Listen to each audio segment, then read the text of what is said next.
Good evening, one and all, and welcome to another horrific review. Yeah, I'm on my own again. It's been a while since we've done this. Got to get used to doing these again, especially when my schedule's about to change in the next couple of weeks. But here we are.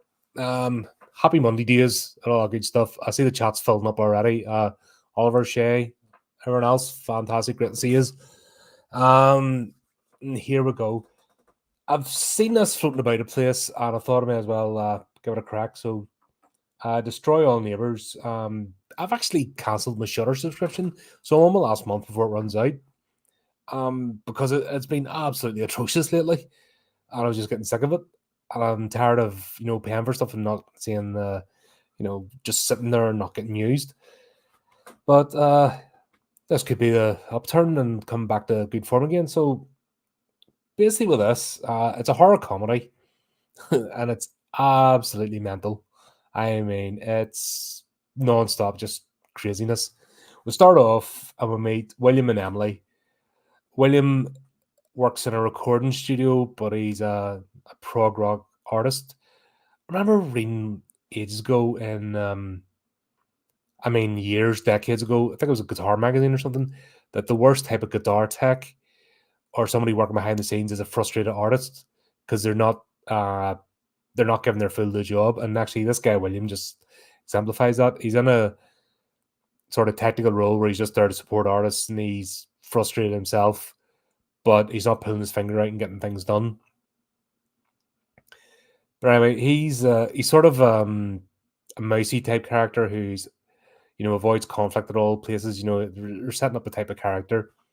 We've kind of seen this type of movie before, so it's nothing new or groundbreaking, but once again, just goes to show you don't have to be like super duper original. You just have to take a story and you just have to package it right and make the characters interesting and make the setting interesting and unique. And you've got a brilliant story. This was a lot of fun. I have to say, just really enjoyed myself watching it. It's weird because you see me ripping movies apart, and then I'll watch stuff like this, and I'm just absolutely, just having a great time. And I think that's what it is. When a movie's not pretentious, when a movie's just like, right, I want you to switch your brain off for an hour and a half. I just want you to have fun, and we're not going to preach to you. We're not going to do any, we're not going to try and give you moral messaging. We're not going to try and be artsy fartsy. What we're doing is we're here for a good time and hope you enjoy what we do. And that's the message of this movie. Just basically come on along for a ride, let's have a laugh and go. And that's what you get from start to finish. So yeah, we're getting the setup, and the apartment block is as much of a character in this as the being. I don't know if protagonist is the right word when we get into this, but William's the main sort of character, and we'll sort of get a snapshot into his life. And we've got Eleanor, the what do you call it, the supervisor. It's weird because I think that's an American thing where the building manager slash supervisor actually lives in the block as well.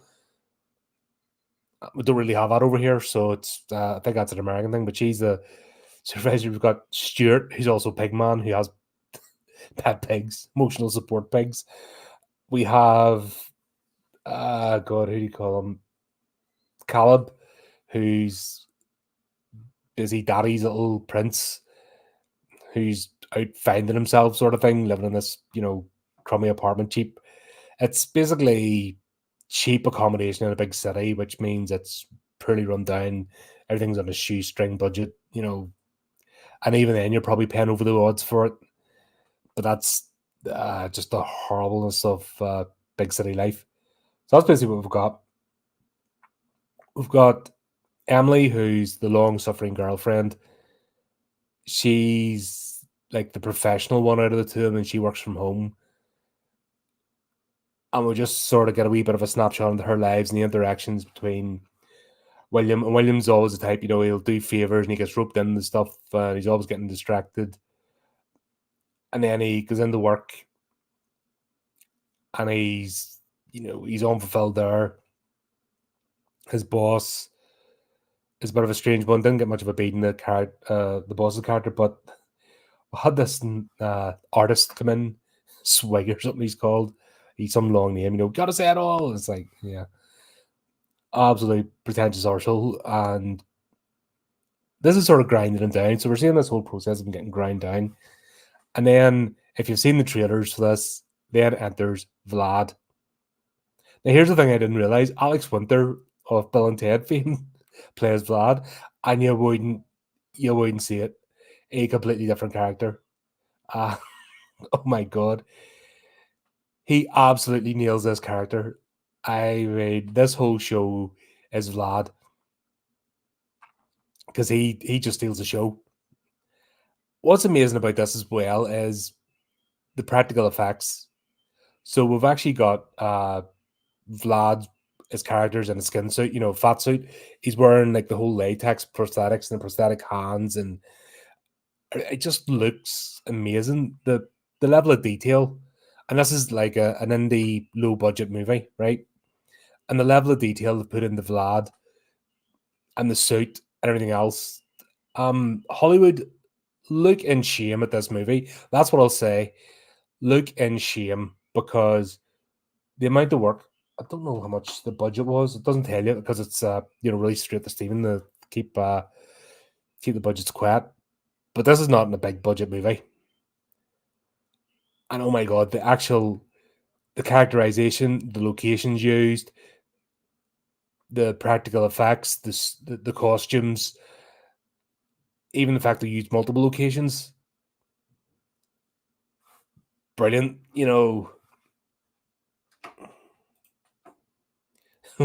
See where track the movie title. Yeah, I want to destroy all neighbors. Some fucker left my Amazon package somewhere else, and I'll try and hunt it this afternoon. I don't know whether it's just been set in somebody's front door and they're probably going to pop it in tomorrow, or somebody's nicked it. Freaking raging. Bloody Steve's new book as well. I was going to get tore into that tonight.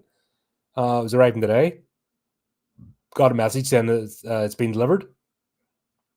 I'm looking out the door. I'm looking at my parcel box. I'm looking everywhere. No sign of it. Yeah, so I feel like destroying all neighbors at the moment, but I don't. It's not the neighbor's fault. It's the freaking Amazon delivery person because they hired Muppets over here. The freaking hired drongos. But anyway, I'm getting distracted. You've got this like whole setup, and you just know it's going to go crazy. You're just waiting for it to happen. The bit that gets me, there's one particular scene at the very start, and Vlad's just moving in, and he's like humping down the corridor with his sofa. William arrives at his front door, and anyone with, even a bit of ounce would be like, "Do you need a hand, mate?" No, he just stares at him as he's like, and then trying to fit it in through the door. And then the minute Vlad turns around, he scuttles into his house, and you're like, what the hell is that? So that moment, I lost all sympathy for his character because he's got Eleanor who's asking him to do wee odd jobs and keeping him late for work and stuff.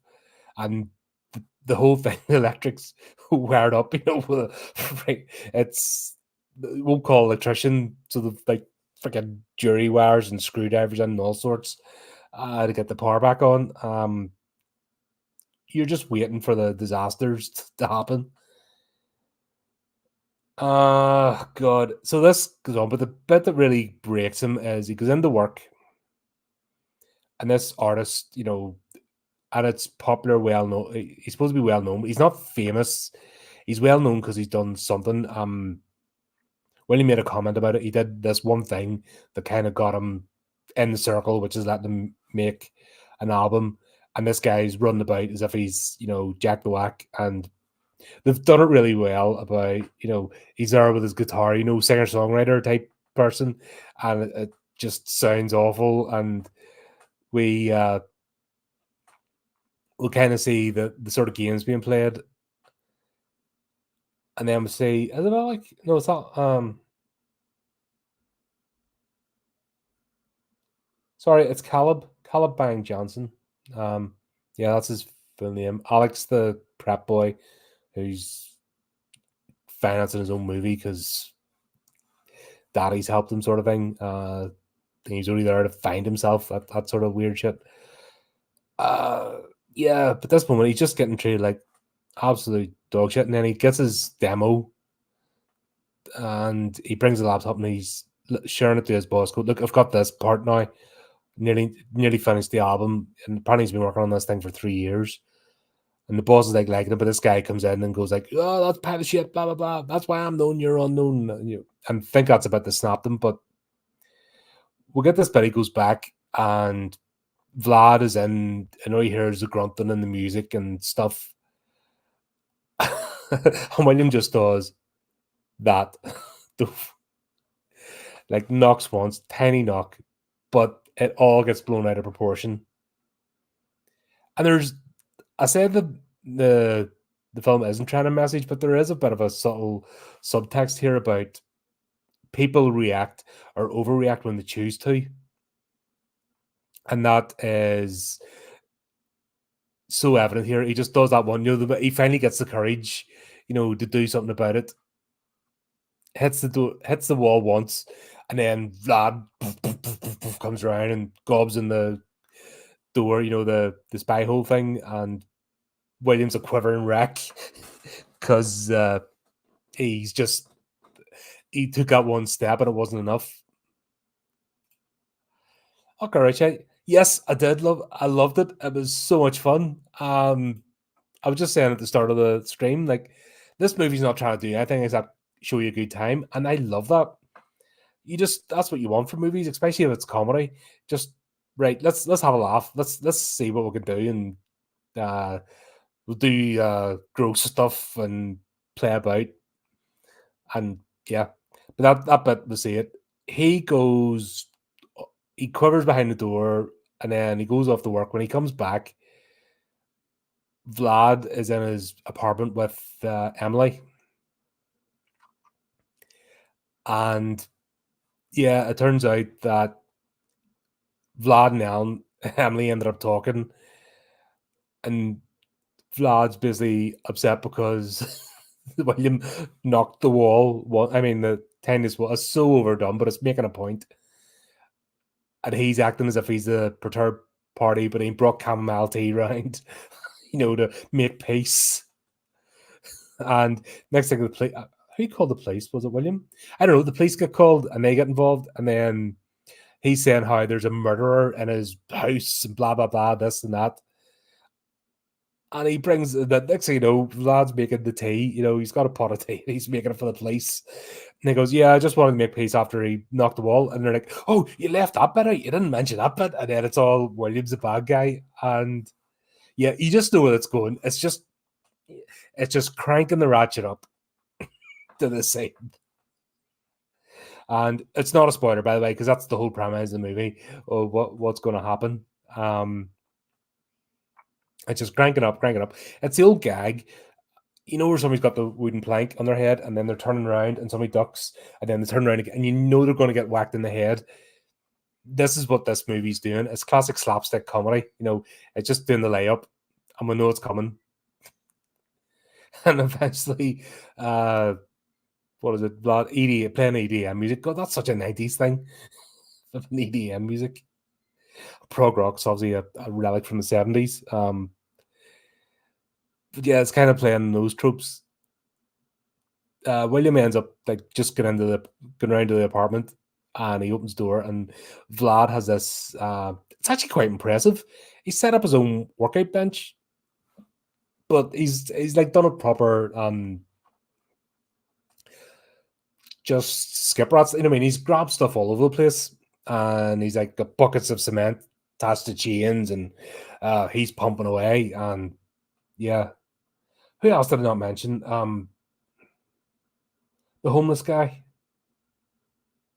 That's swag, right? Um,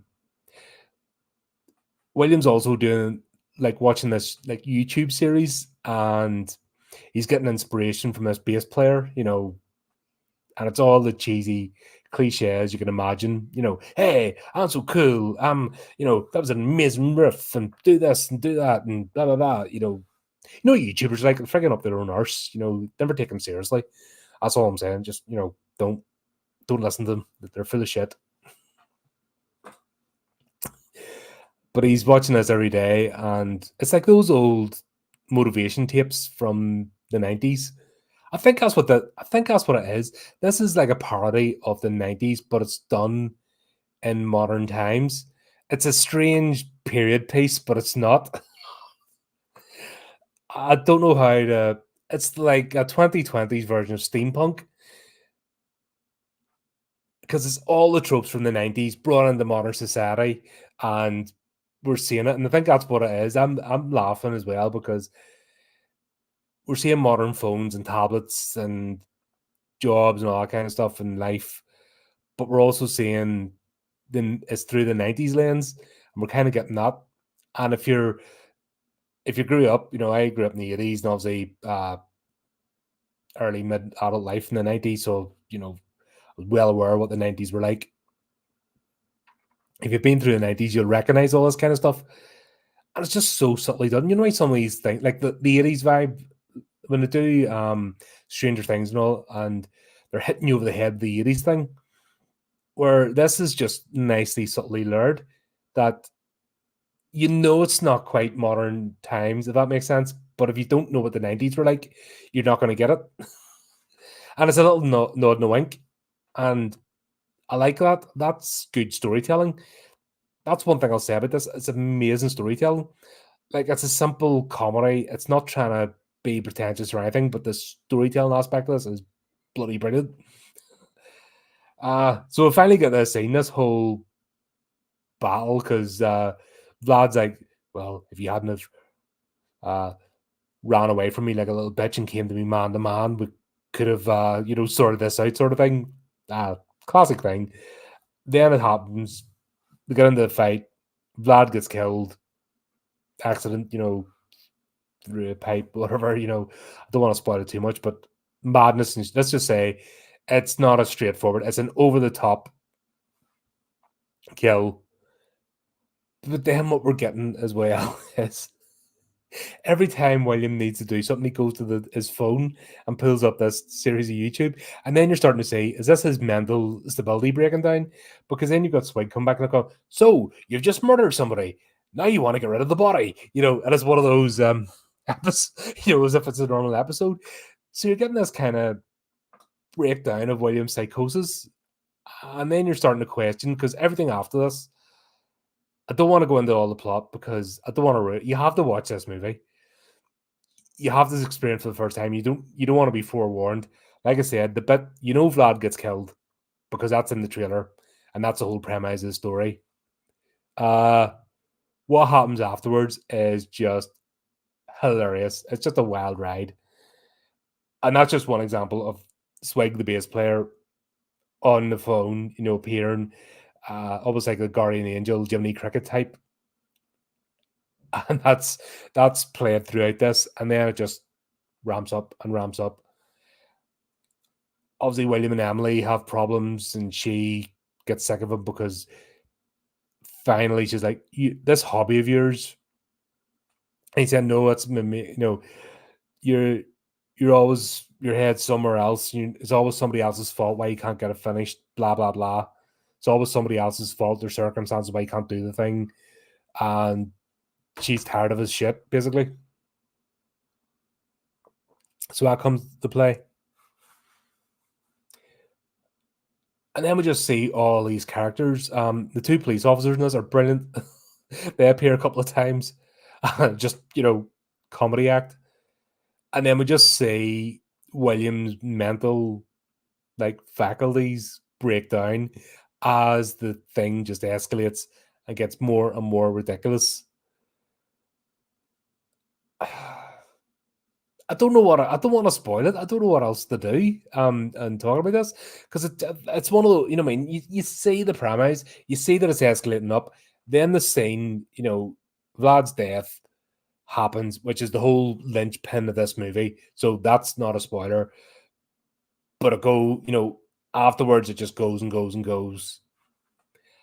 What I will say, it all builds up to him, having his epiphany, and does it come at the right time? Does it come too late? Is there a happy ending? Is there not? I'll leave that for you to think about. But one thing I have to say, the practical effects in this, it's a modern movie and it uses practical effects.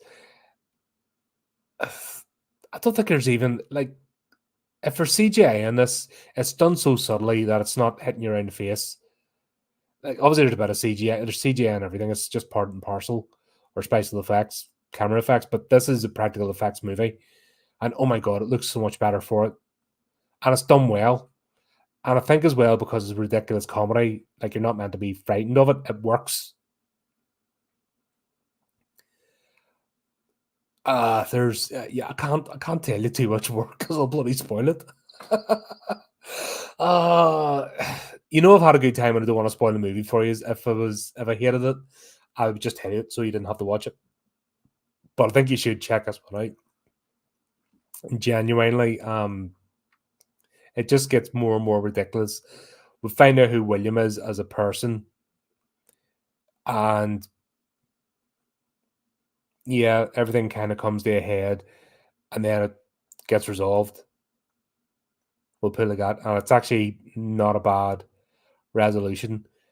I like Emily's character in this. She plays this sort of she's a straight man in this, the comedy straight man. She's the oh, you're never doing anything, but she has her moment towards the end, and it's brilliant because everyone's putting in, even her, they're putting on William about his character flaws, but she's got character flaws too, and she brings her character flaw into this,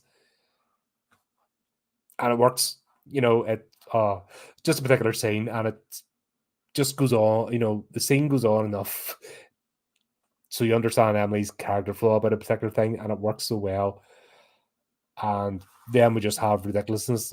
And God, Alex Winter, this is your redemption arc, mate. After that third Bill and Ted movie, which was god awful, this is definitely your redemption, and you own this.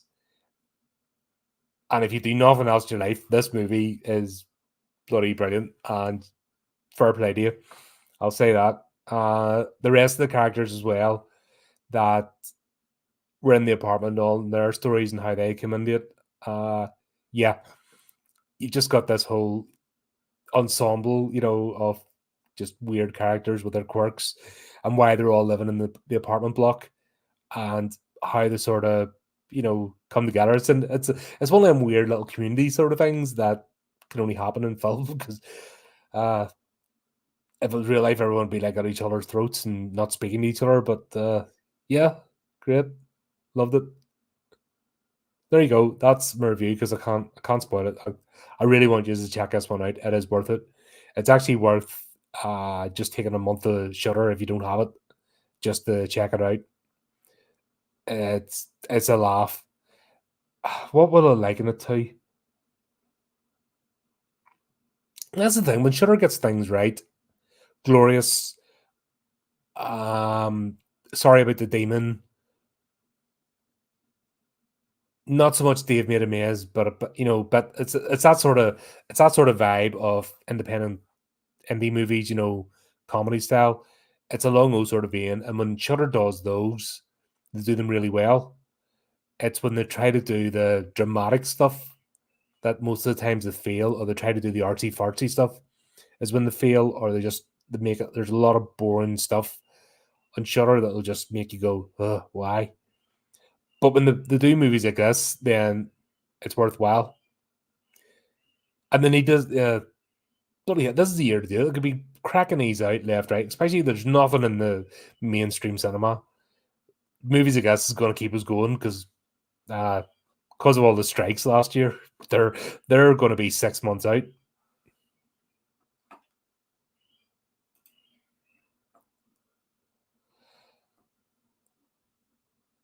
I don't have a preference.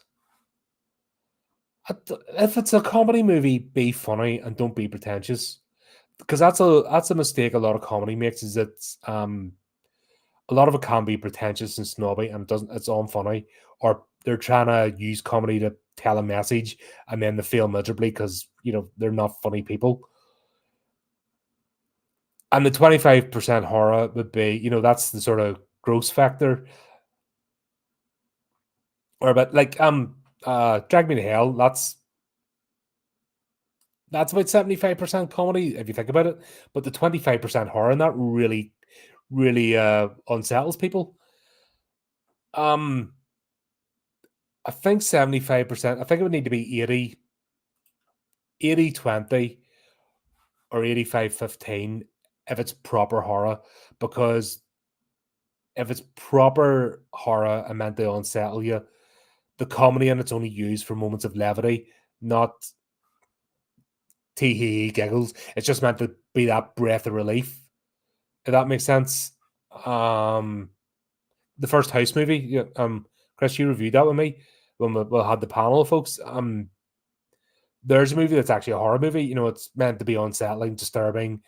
There's actually a serious story behind it, and the comedy moments in it are just meant to be little bits of levity to bring you back down. And we've talked about that, where you can't keep everybody up here all the time in a movie, because then you get overstimulated, you zone out, and then it's no effect on it. So it's this sort of balancing act of bringing people up.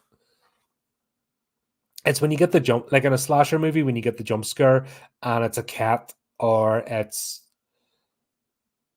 what do you call it? It's stupid. Like a doll falls out and it's stupid looking. It's ridiculous. That's the comedy moment that you go, ha ha ha. You're not doing it because it's like super funny. You're doing it because it's just breaking the tension. And that's the storyteller bringing you back down to get you ready for the next bit, because you can't do that. Uh, I think that was just circumstances. But yeah, I think about the older lady who's playing Ganoush. She was getting staples to the head. She still acted, carried on acting. But yeah, she got Raimi. What can I say? But Raimi does that really well. He gets the 75% comedy, but when he hits the horror, that's, you know, it really crunches that. But this movie isn't. It's not scary. You know, what I mean, it's not a fright. It's a comedy horror. It's proper comedy.